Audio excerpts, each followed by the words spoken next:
There was a house at the end of Willow Creek that everyone avoided. It wasn't because of its dilapidated state, though the crumbling brick and sagging roof didn't help. It was because of the mirror. The house belonged to old Mrs. Corwin, who had passed away years ago. When she died, no one claimed the house. It just sat there, rotting away, the once beautiful garden overrun with weeds. But the thing that unnerved people most wasn't the house.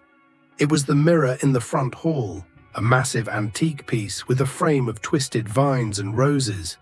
The glass always seemed too clean for such a filthy place, reflecting the world outside with an unsettling clarity. But rumor had it the reflection was never quite the same. Jenaret heard all the stories growing up.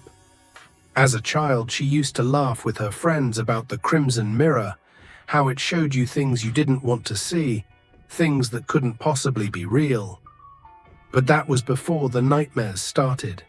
At first, they were harmless, just flashes of the house, the mirror, Mrs. Corwin's wrinkled face staring back at her. But then they grew more vivid, more real.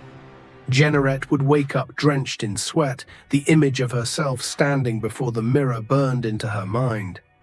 Only it wasn't her. The reflection was different, warped, twisted in ways she couldn't describe. The other her had crimson eyes. It was a chilly autumn afternoon when she found herself standing before the house. She hadn't meant to come. Her feet had carried her there without thinking, as if something was pulling her toward it. The front gate creaked as she pushed it open, the sound echoing through the quiet neighborhood. No one was around. The front door, surprisingly, wasn't locked. It swung open with a low groan, revealing the dark interior. Dust coated every surface, the air heavy with the scent of mildew. And there, directly in front of her, was the mirror. Jenaret's breath caught in her throat. It was even bigger than she remembered, looming over the hall like a sentry. The frame was as intricate as the stories described, with vines and roses that seemed to shift in the dim light. But it was the glass that drew her in. She took a step closer, her heart pounding in her chest. The reflection stared back at her, her pale face, her dark eyes wide with unease. But then something changed. The air in the room grew cold, and the reflection's lips curled into a smile. Jenaret froze. The reflection raised a hand, and so did Jenaret. But then the other her stopped, the smile growing wider, revealing teeth that were too sharp, too many.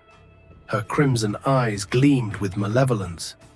Jenaret stumbled back, her heart racing. This wasn't real, it couldn't be.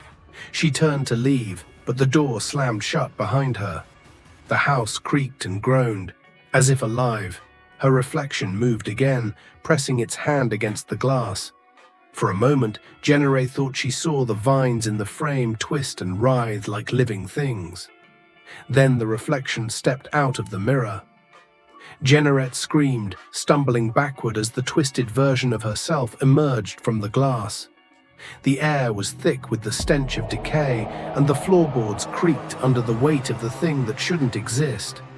The other Jenaret stood before her, its crimson eyes gleaming with malice. Its movements were jerky, unnatural, like a puppet with its strings cut. It took a step forward, its too sharp smile never wavering. Jenaret scrambled to her feet, her heart pounding in her ears. She needed to get out. The front door was locked, the windows too high to reach. Panic surged through her veins as she looked around, searching for anything that could help. But then the thing spoke. "You can't leave," it hissed, its voice a distorted mockery of her own. "You invited me." Jenaret's blood turned to ice. "What do you want?" The creature tilted its head, its smile growing wider. "To be free." It lunged. Jenaret screamed and threw herself to the side, narrowly avoiding its grasp. She ran deeper into the house, her mind racing. There had to be a way out. The mirror. It was her only chance. She darted back into the hall, her breath ragged as she approached the mirror. The reflection was empty now, just an endless void. Without thinking, she pressed her hand against the glass, hoping, praying that it would work. The glass was cold, but it gave way.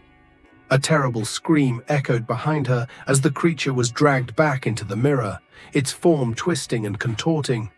Jenaret didn't stop to watch. She ran, the front door now open, the cold autumn air hitting her like a slap. She didn't look back.